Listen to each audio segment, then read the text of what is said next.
Hello, everybody. Welcome to our session. My name is Vivian Schiller, and I'm the Executive Director of Aspen Digital, a program of the Aspen Institute. Since the drafting of the Bill of Rights, the U.S. has championed a free and independent press as a cornerstone of democracy. And since World War II, the U.S. federal government has directly funded overseas radio and then digital outlets for the purpose of distributing fact-based news and American values to those around the world who may not have access to such information. First out of the gate in 1942 was Voice of America, but since then, other outlets have been added. The Middle East Broadcasting, Radio Free Asia, Radio Free Europe, Radio Liberty, Radio Marti in Cuba. Their model has been all the same: straight, factual reporting, editorially independent from the American government. And it's been a critical tool of democracy, beaming truthful, evidence-based information into corners of the world kept in the dark by their own governments. More recently, the Open Technology Fund became part of the portfolio, with a mission to support global internet freedom through open technologies that circumvent censorship and enable free expression. All of these entities have been administrated by a group called the U.S. Agency for Global Media. And while it's gone by different names and it's had different organizational structures throughout the years, presidents of both parties have understood and respected that these outlets' reputation depends on their independence. Yet in recent weeks, that independence has come into serious doubt. On July 4th, Michael Pack, documentary filmmaker, was confirmed, and a Trump appointee was confirmed as the new head of USAGM. Less than 2 weeks later, in what some are now calling the Wednesday night massacre, he fired the head of Voice of America, the head of the Middle East Broadcasting, the head of Radio Free Asia, the head of Radio Free Europe, Radio Liberty, and the head of the Open Technology Fund. He also fired the entire board that oversees them. And while these outlets only operate overseas, I think that we can agree that how we talk about democracy to the world must be inseparable from how we conduct it at home. This is a critical moment at a difficult time for journalism in the US and around the world. And that's what we're here to talk about.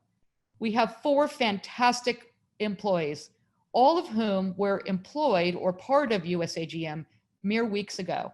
They are Steve Kappas, who was until June 17th, the senior advisor to the CEO of USAGM.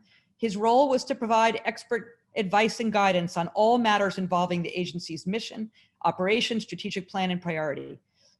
Steve is uniquely suited for the role with more than 30 years of experience in journalism, including an 8-year tenure as the president of NBC News, where I was honored to call him my boss. He's also been the executive producer of CBS Evening News with Scott Pelley and just has an incredible resume.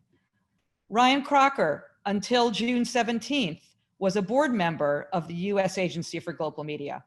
He is also diplomat in residence at Princeton. He has an extraordinary career in foreign service, including 6 different stints as ambassador. He was ambassador to Afghanistan, Iraq, Pakistan, Syria, Kuwait, and Lebanon. Not exactly luxury posts. Libby Liu, until June 17th, was the CEO of the Open Technology Fund. The US, that's part of, again, the US Agency for Global Media.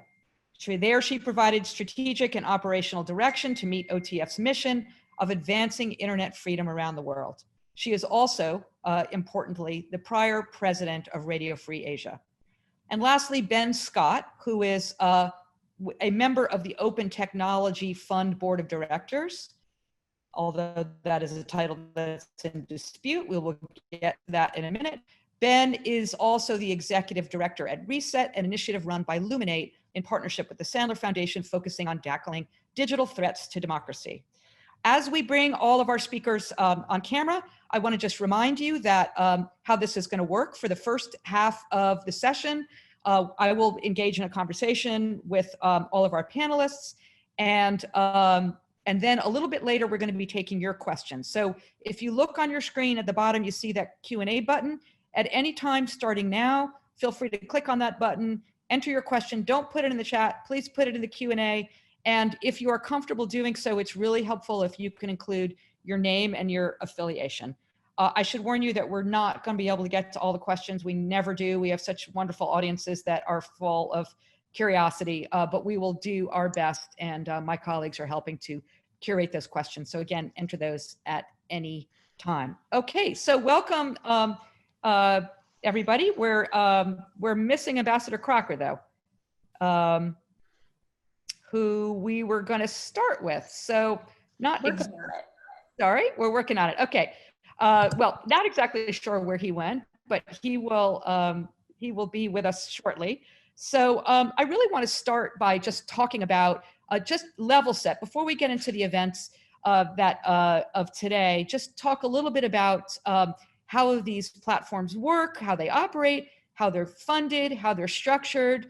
When we get Ambassador Crocker back online, we will ask him a little bit about the origins. But Steve, I'm going to begin with you. So you are the journalist on this panel. And of course, journalism is at the center of the work of these platforms.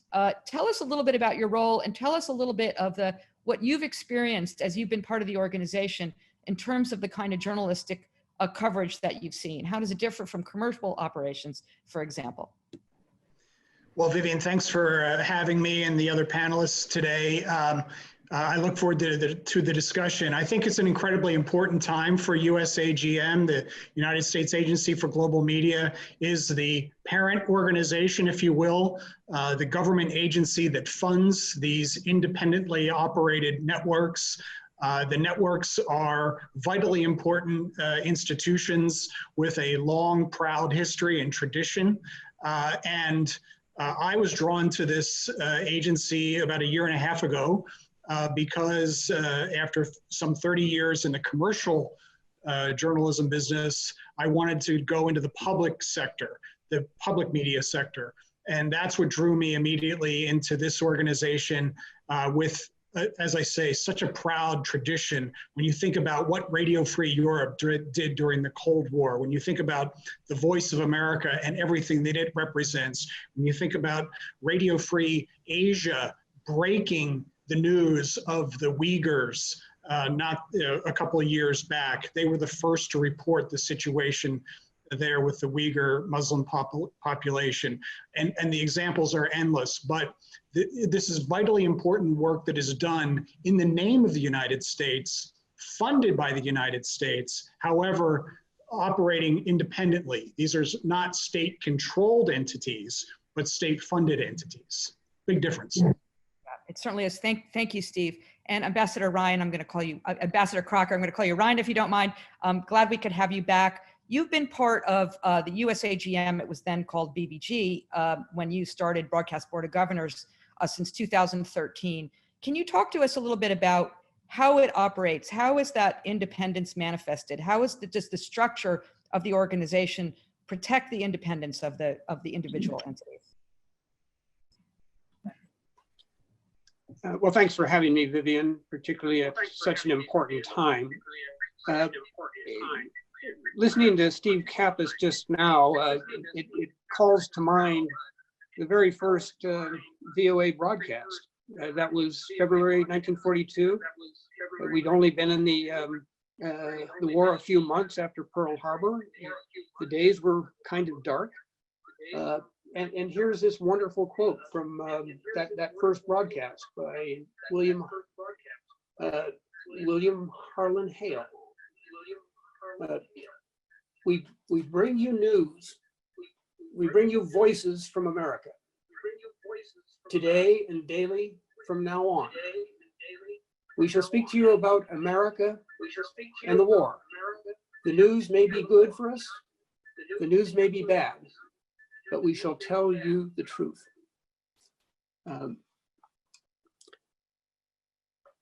And that is as true today as it was in those dark days of World War II. It has evolved a lot, as you have noted, as Steve said. We have had different names and different forms over the years.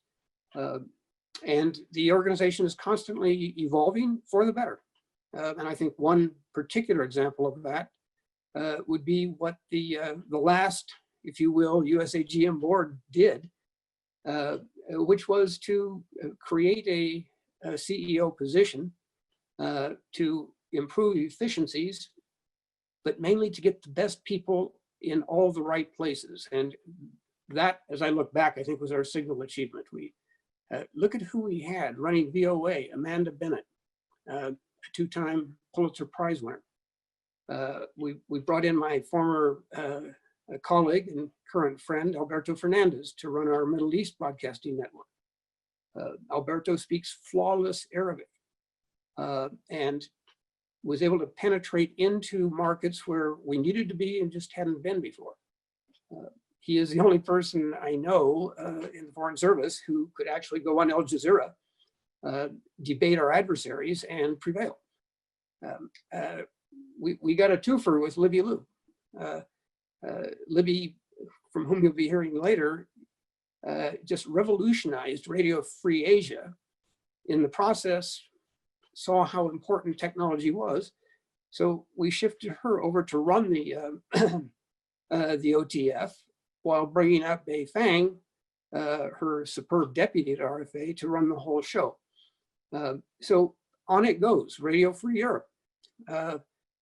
Jamie Fly, someone who speaks Russian, knows the region, knows the stakes. So even more than process, I think the people that we brought in were absolutely critical to where USAGM was when we all left it early last month. So it's an $800 million operation. The taxpayers do not get their money's worth if we have the best. And we had the very best in the entity heads that we help select and appoint.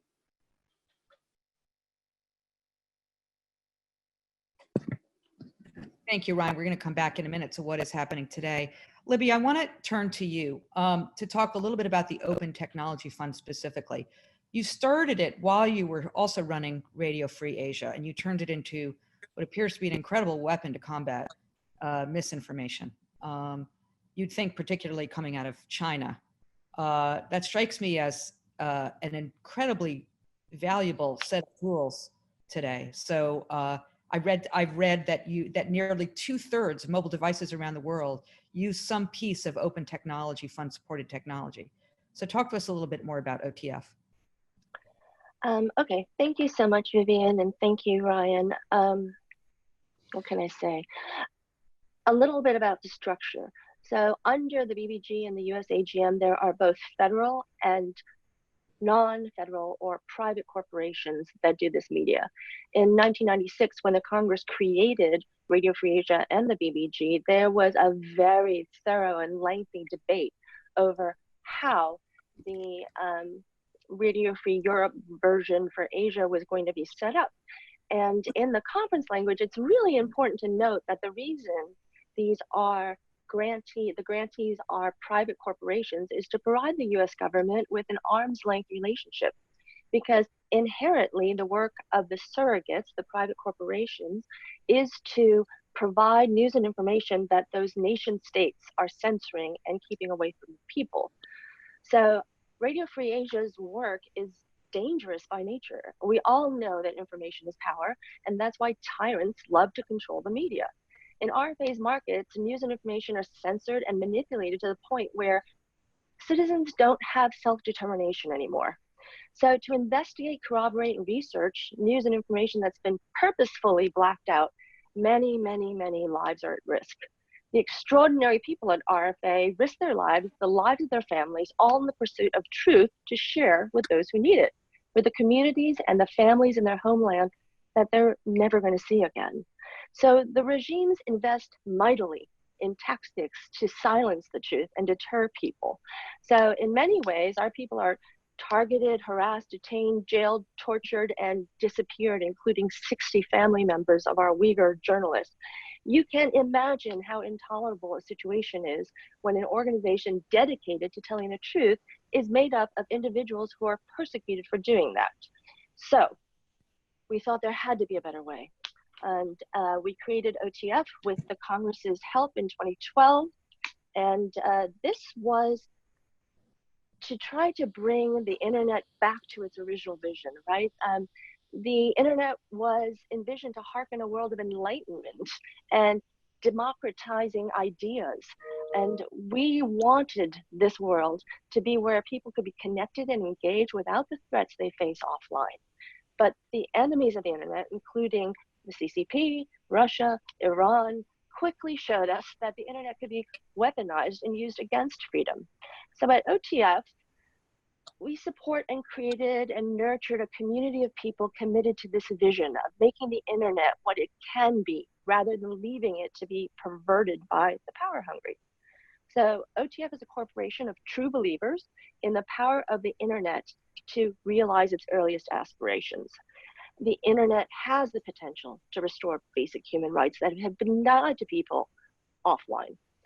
So I believe that if we neutralize the bad actors and empower internet freedom for all 3.8 billion online citizens, we can harvest the good of humanity rather than have our worst human weaknesses exploited at the expense of many for the profit of tyrants. So OTF is the backbone of a global ecosystem engaged in ensuring everyone who is online is connecting to a free and open internet. And as you referenced before, there are numerous achievements in OTF in the last 8 years. One of the key components of the Open Technology Fund is that we're radically transparent. So everything we've ever done is on the website, opentech.fund. Every project we ever funded, all the money we gave those projects, what years those projects did, what they accomplished, everything. And more than 2 billion people now use OTF supported technologies every day. But that doesn't really, that aggregate number doesn't capture the power of the Open Technology Fund, which was really to help people in closed societies. Just a few examples, right? We created a localization lab, which leverages the power of 7,000 volunteer translators to make all these tools available in 210 languages and dialects.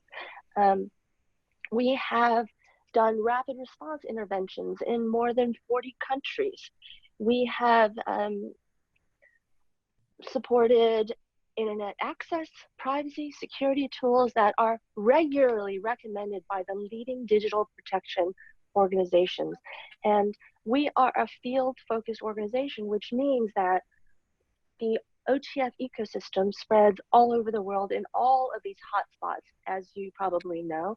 In the last year, we had more than 100, close to 200 shutdowns all over the world. So people, the bad people, the adversaries, are using internet against their citizens.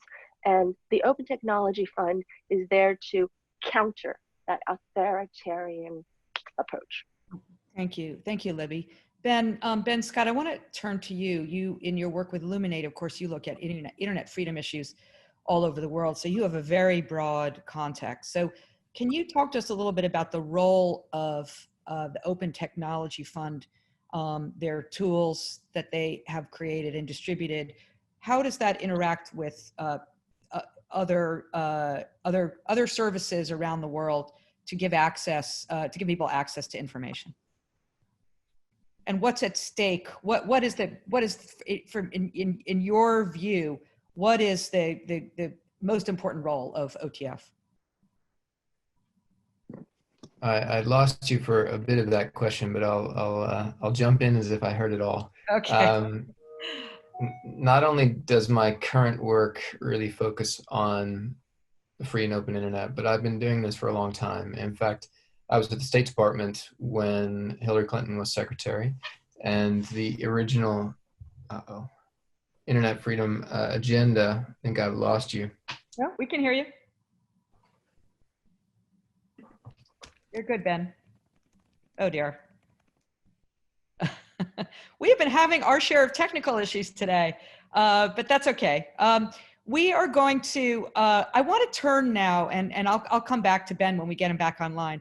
I want to turn now to the current situation. I think what you've all done very nicely is set up the role, a little bit of the history, a little bit of the structure of the USAGM and of the various outlets. So I now want to unpack a little bit, excuse the expression, that actually was not a pun that was intended, about what happened when Michael Pack was confirmed. So we just want to set the facts here. Hey, Ben, we'll come back to you in a minute. I'll come back to you in a few minutes. We lost you.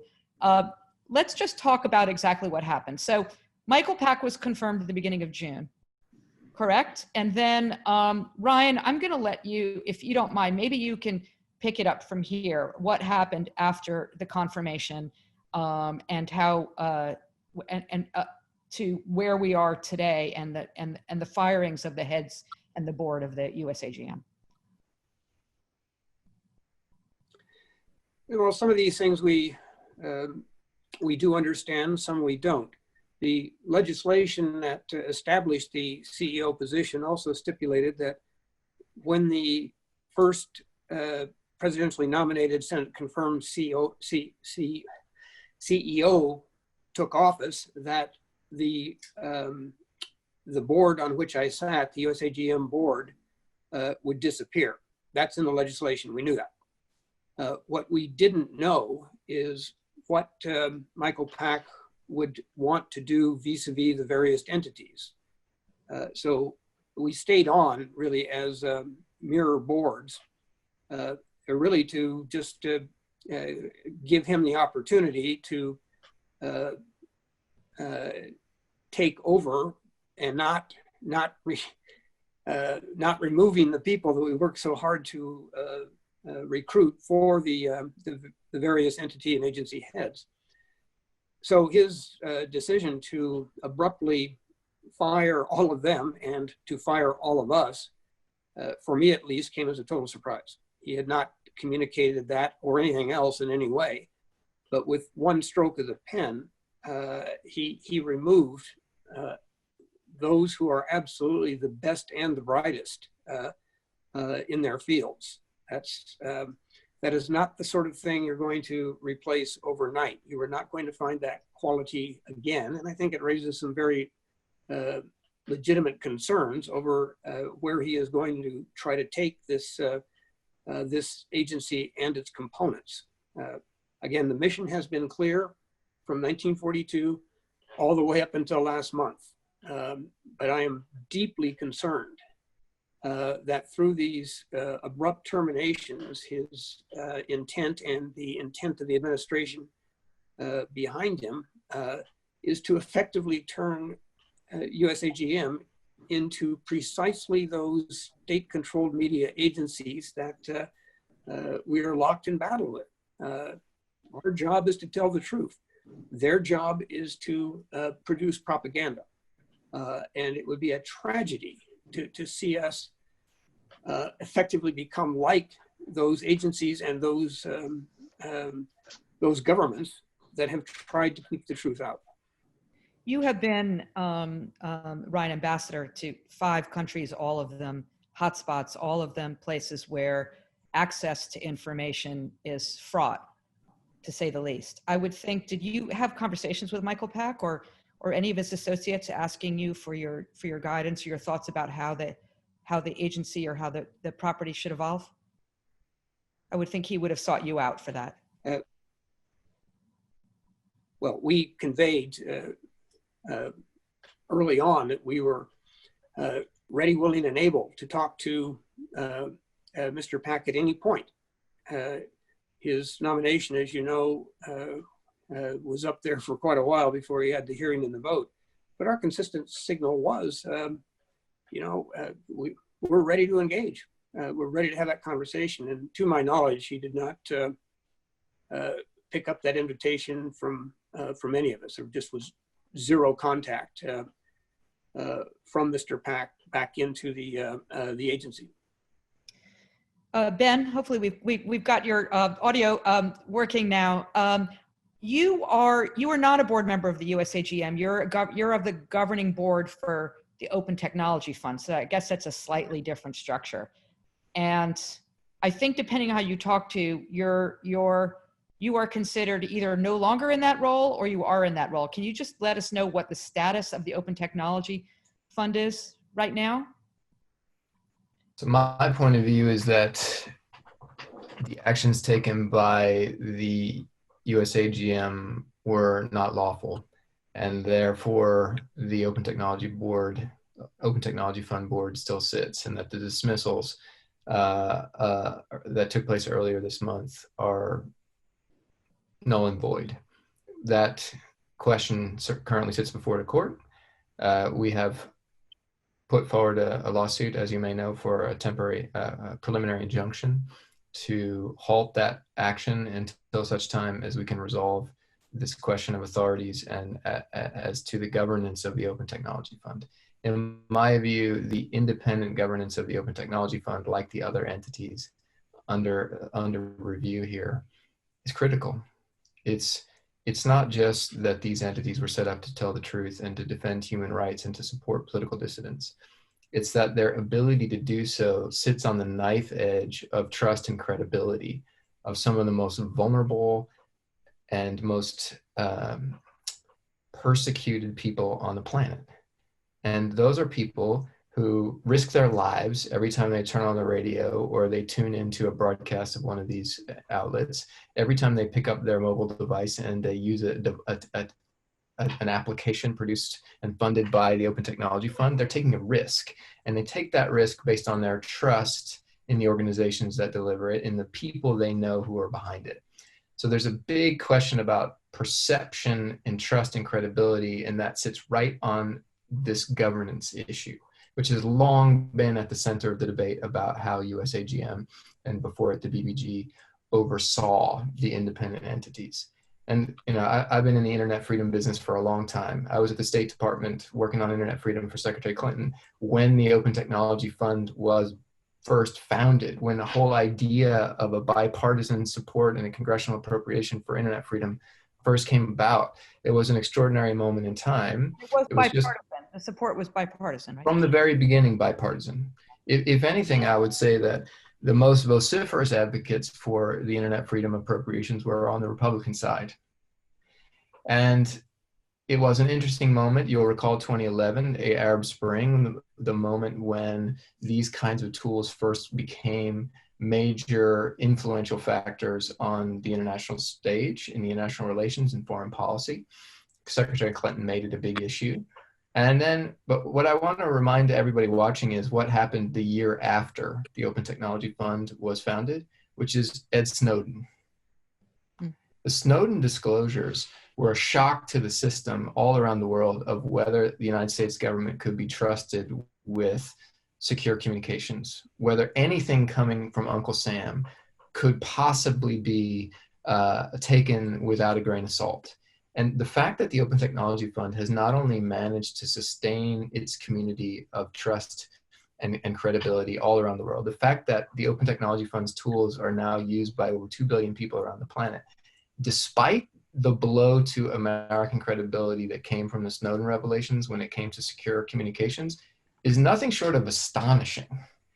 And what I want to convey today is how critical it is that we not damage that trust and credibility, because it is so fragile and what it supports is so important that any kind of action that destabilizes that trust and credibility that we have worked so hard to establish it can tear it all down in a matter of months, and it will not be easily rebuilt. Who is running the Open Technology Fund right now? Libby, you are not, correct? And Ben, the question about the board is in dispute. So who's in charge at this moment of the Open Technology Fund? So yes, you are right. I was fired on the 17th as the CEO. Laura Cunningham, who was the president, was fired on the 18th. I also want to make sure that we clarify that on the 17th, I received an email from Michael Pack that informed me that he was removing the OTF bipartisan expert board of directors and replacing it with a group of, I assume, people that he knows, with himself as the chairman, which in and of itself destroys the bipartisan nature that has been so critical to the credibility of all of these organizations for all these years. Is that part of the lawsuit? Yes, it is part of the lawsuit. And Ben and Ryan can speak to that more about the lawsuit. But I think it's really important to note that these issues are uniquely bipartisan, and the Open Technology Fund Authorization Act was introduced in the House and the Senate, both bipartisan and bicameral, with the originating writers being Senator Blackburn and Ranking Member McCall. So we have a long history of bridging the gap between the parties, because this is so important and fundamental to U.S. national interests and foreign policy, and frankly, peace, geopolitical peace. So, but again, who's actually has their hand on the tiller right now? So Nat Kretchen, who was the vice president in charge of all of the programming at OTF, has been named the acting president, acting CEO. He's holding 3 hats now. I see. So there's not somebody right now that's dedicated running Open Technology Fund. I want to. No, he is. Yeah. He's completely dedicated. No, I mean, he's got other duties as well. Steve, I have a question for you, but before I do, I just want to remind everybody, in a little while, we're going to go to your questions. Please, we want to hear from you. Just click on the Q&A button, type in your question. We would really appreciate it if you could include your name and your affiliation if you're comfortable doing so. We're going to get to them soon, so please keep them coming. Steve, I want to talk about part of your role was to protect was to ensure journalistic standards and to protect the editorial integrity of the products. Who is doing that now, as far as you are aware? You were also fired on the 17th, right? Did you have any conversation with Michael Pack about your role? Never had any communication with Mr. Pack at all. I was informed the day after the massacre that Mr. Pack, that it was nothing personal, but that he wanted to move in a different direction with my role as senior advisor. My concern is that you listed my experience at the beginning of all of this. I was drawn to the agency because I believed in journalism, I believe in public service, and this was the perfect intersection of both.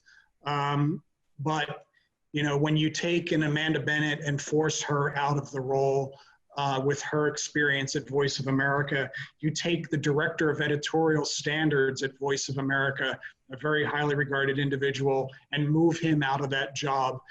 You freeze the hiring of a standards editor for radio and TV Marti. This was to have been the centerpiece around a huge journalistic reform effort that we had launched during the time I was there. That position's been frozen along with everything else. So my question is really, or the concern is, what is the direction that USAGM is going to go in? And we got one of the answers just a couple of days ago when Mr. Pack announced that Voice of America was being directed to run editorials, point of view editorials, on the front page of the VOA News website. Can you imagine, Vivian, if Mark Thompson, as the CEO of the New York Times Company, dared to walk into the newsroom and say, this is what you should put on the front page, the home page of the New York Times? It would not go over well. And that's the private sector. This is the public sector. It's a violation of the firewall statute. There is supposed to be a separation between the government political players and the journalists who have, Ben just talked about the reputation of these entities and the United States at risk because of this assault. You know, when you start saying these are editorials that you must run on your news page, and that's being directed by the front office of USAGM. That's a big concern right out of the gate. I just want to make sure that I completely understand this. So first of all, he was directing a more prominent placement for those editorials. And was he directing what specific editorials should be placed? Where was he directing that it be editorials that reflect a certain point of view? Well, there have been editorials that have existed for a long time. There's nothing wrong with an editorial. However, there has always been a separate area, not on the home page of the news website do you have an editorial. And Michael Pack, in his email to the staff, said that all of the language services of Voice of America were hereby directed to run the editorials on their home pages. And so not only are you saying to Voice of America do this, but you're talking, remember, the USAGM presides over a vast network of services, 61 languages. This programming is being transmitted in any number of different ways. But there is a firewall that is supposed to separate and keep independent the journalistic operations from the front office and from the political viewpoints. And, so there's that example. Let's take the example of what happened with Voice of America back 2 months ago when the White House launched an all-out attack on an Associated Press wire story that it labeled as Chinese propaganda. And then they went on to make the case against VOA by using a doctored image from their website. They stripped off sourcing information to make the case against VOA, I suppose because they were trying to push to get Mr. Pack nominated and approved by the Senate. But, there is big concern, not just from the people who've lost their jobs, but on Capitol Hill, in the State Department, even in the White House. There's real concern when you see the caliber of the people who were just dismissed with an email, not even a phone call to the former U.S. ambassador, Alberto Fernandez, didn't even get a phone call or anything, just gone. And by the way, he was a significantly highly regarded player in the conservative community, doing a brilliant job running Middle East broadcasting, as was Jamie Fly at Radio Free Europe. And it should be noted that some of those, the heads of some of those organizations were known conservative. So it wasn't really a matter of, if I understand it, whether somebody is more associated with the Democrats or the Republicans. It was. I was not a political player from the start. I came in because I wanted to make a difference with the journalism, and I'm proud of the work that we did. I'm proud of the group of people who are on the screen here now who I loved working with. When you get a chance to work side by side with an Ambassador Ryan Crocker and everybody else that helped lead this organization, it's a highlight of a career. Yeah, I'm going to start to weave in questions from the audience now. So the first one I'm going to bring up, and reminder, please just put your questions in the Q&A. They're coming in. That's great. Question from Patrick Butler. I actually know two Patrick Butler, so I'm not sure this might be the one from ICFJ. His question, which I'm going to direct to you, Ryan, is if Joe Biden is elected in November, will this just be a harmless blip in AGM's history, or will lasting damage still have been done? That's obviously a slightly statement, but yeah, I'll let you answer it the way you see fit. Yeah. Well, thanks. We're just 4 months away, of course, from the election. Damage, as Steve pointed out, has already been done. But I think that damage is reversible at this stage.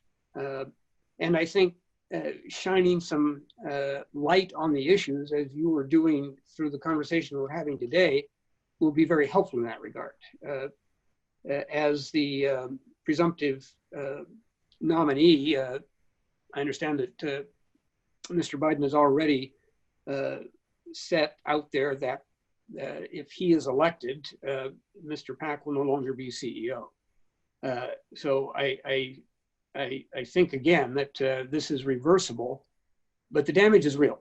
as I tried to indicate earlier, you do not get that fabulous team that we put together painstakingly over the years. You do not automatically get a Steve Kappas, for example, to come on board.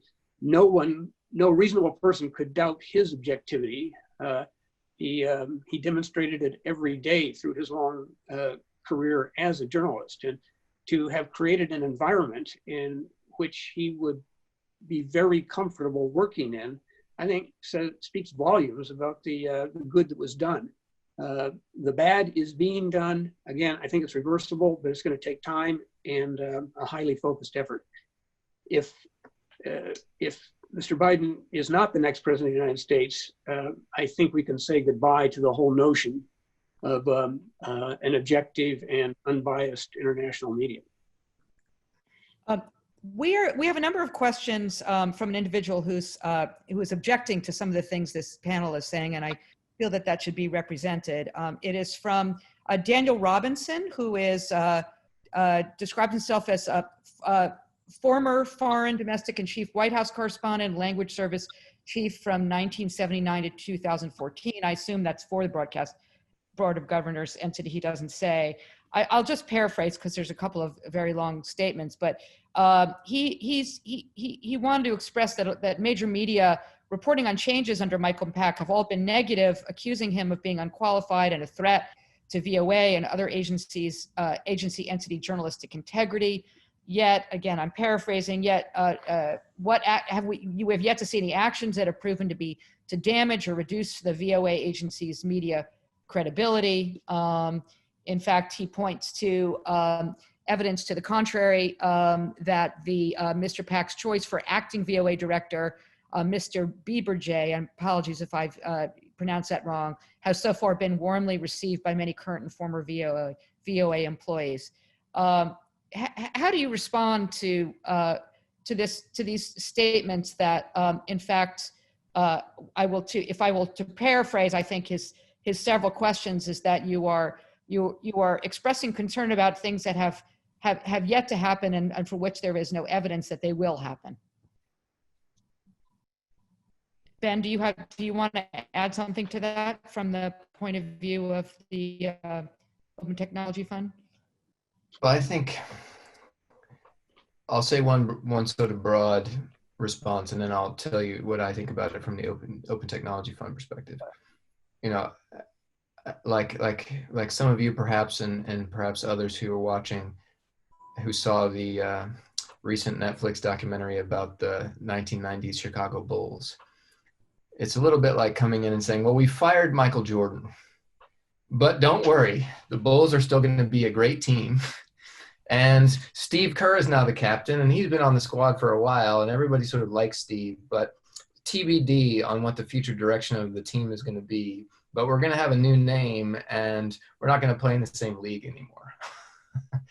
So I don't think that is evidence in any way that all the previous statements about the intentions of this group of leaders towards the US AGM have changed. I will say from an Open Technology Fund perspective, it's a completely different game. That Open Technology Fund could be completely destroyed by the next 4 months. You know, it's not this, yes, it is bad enough the damage that has been done to the trust and credibility of a very fragile system in terms of providing secure communications technologies, circumvention tools to the world's most vulnerable communities. But if the grant agreements are not honored, if the monies are not flowing through to the Open Technology Fund, if the tools come off the market, if they are not supported, what that means is that the Open Technology Fund, as it has existed for the last 7 years, will be wiped from the map. It will not be rebuilt in 6 months. It will not be rebuilt in 2 years. It will take a long time to reestablish both the institution and the trust that it has. The removal of the people with the institutional knowledge and the international credibility to run this organization can hardly be overstated. So I think that the only thing that restores this to some semblance of normalcy is to establish a clear statement that there's going to be leadership at these organizations that can maintain the direction and the credibility that they've had before, that there's going to be a bipartisan leadership group in charge of each of these entities to make sure that they maintain the same level of journalistic independence, the same level of institutional integrity that they've had up to now. This is not about any of us as board members. I think Ryan would join me in this. This is not about us as board members.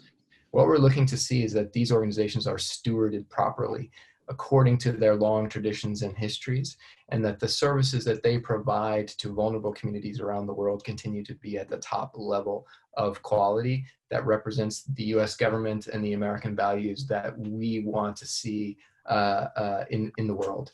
And I mean, I think that's a baseline requirement for any kind of story where this comes out okay in the end. Vivian? Yeah, go ahead, Steve. I want to just add something to in answer to the question as well. Look at what's happening around the world right now. Hong Kong is on the brink. USAGM spending is frozen, was frozen by Mr. Pak. You know, at a time, this is a critical time in world history, and spending is frozen in Hong Kong. Middle East broadcasting is off the air in Iraq. So there are things that are actually happening right now. I'm sorry? Since Pak joined, Middle East broadcasting is off the air, and all spending is frozen, you're saying? I'm not sure exactly when the plug was pulled, but it was right about at the same time. And the Hong Kong and other examples of you know, the spending freeze are real time. That's happening as we speak. And the other question I would have is, what is the purpose of removing the head of editorial standards from the Voice of America? What possible reason is there to remove somebody with the kind of experience that a Steve Springer had? And he has not. And he's out of that role. And like I said, we had set in motion the hiring of a highly regarded journalist to head editorial standards at the Office of Cuba Broadcasting at Marti. Look at the mess that we inherited at Marti.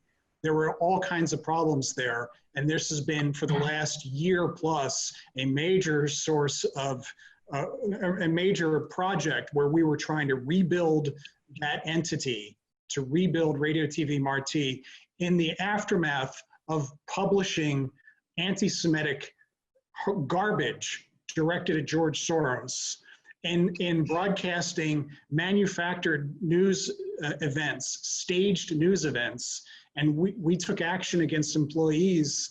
All of that is potentially going to be reversed. So I think there is real damage happening as we speak. This is not just looking at the forecast and seeing rain clouds. The storm's already here. I have a question. Next question is from Jason, and forgive me, I'm going to mangle his last name, Pielmeyer, I believe, with the Global Network Initiative. His question is, changes at OTF seem like they may also be motivated by longstanding lobbying by certain advocates pushing particular anti-censorship tools. What steps can Congress take to ensure that OTF continues to support a diverse suite of validated evidence-based projects? Libby, I'm going to direct that one to you. Thank you, Vivian. So can you hear me? I mentioned the OTF authorization acts that have been introduced both in the House and the Senate. Both acts have codified the OTF approach and methodology. And so if those bills become law, then the ability for anyone, even all-powerful CEO Michael Pak, to direct funding at the Open Technology Fund will not be allowable. In fact, there are many pieces of legislative language that are in our current appropriations bills governing how internet freedom funds can be provided and what kind of requirements and due diligence and security code audits and all of those things that we put together when we birthed this program, and has, to Ben's point, given us a lot of credibility and trust with communities that are not, you know, because of their persecution, they're not easy to earn the trust of. Yeah. This next question I'm going to direct to you, Ryan. This is from Aparna Mukherjee, who I used to work with. These entities, she asked, these entities, notably VOA and Radio Free Europe, had such an influence on the perception of America for generations. Do you have a sense of how important USAGM properties are on the youngest digital generation's worldview? We have tried to make the shifts that keep us relevant to developing technologies and the people who use them, as you note, the younger generation. And that, Libby, everyone has contributed to that effort.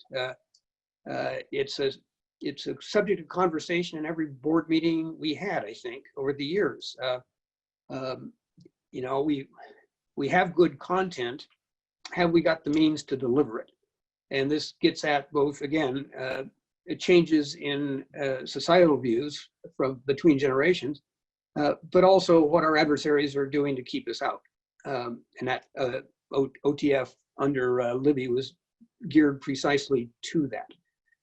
The sense we have, and we do try to check these things, is that yes, we are getting through. We certainly, during board meetings and outside of board meetings, we're constantly asking those questions. You know, are we sure we're doing this? And you look at tough media markets like Cuba and China, the extent they go to block us tells us that it's a message they do not want their people to hear. It is a compliment, if you will, even if backhanded. And that is why we've got to stay on top of advancing technologies, both for those who would try to keep our broadcasts out, but also to be relevant to a new generation. Yes, Libby. I want to also augment what Ryan said, because it's really important to realize that even in a market like China, which has all the resources in the world and unbelievably sophisticated censorship and surveillance technologies, VOA and RFA made huge penetrations.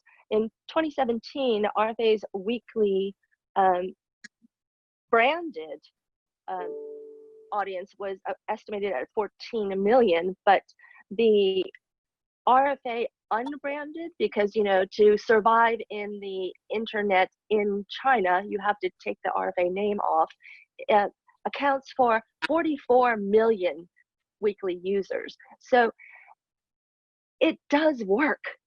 And these people, they know what they're risking to get this information. The least we can do is provide them information that's worth the risk they're taking.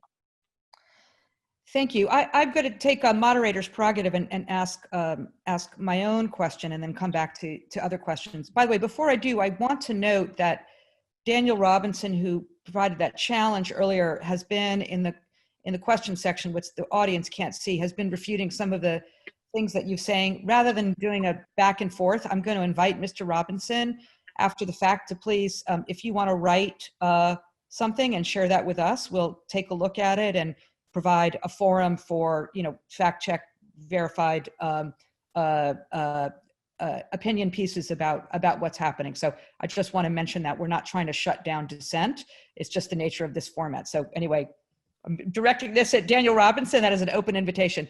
My question is, you know, certainly, look, like any organization, the USAGM properties have not been without their challenges, without their problems, without their controversies over the years.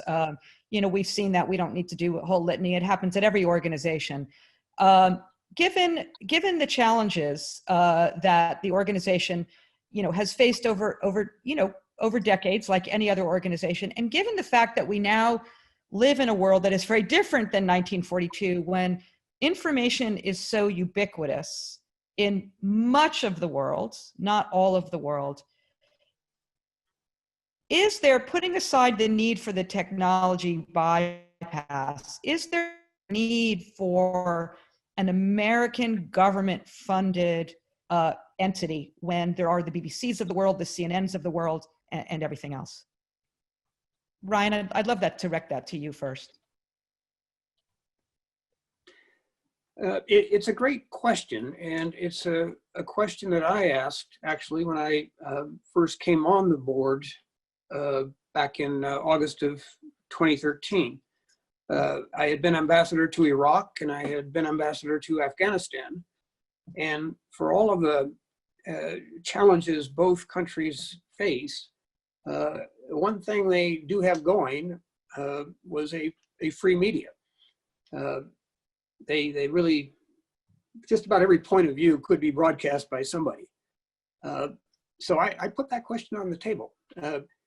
Part of the answer came from Alberto Fernandez, our former CEO of Middle East Broadcasting Network.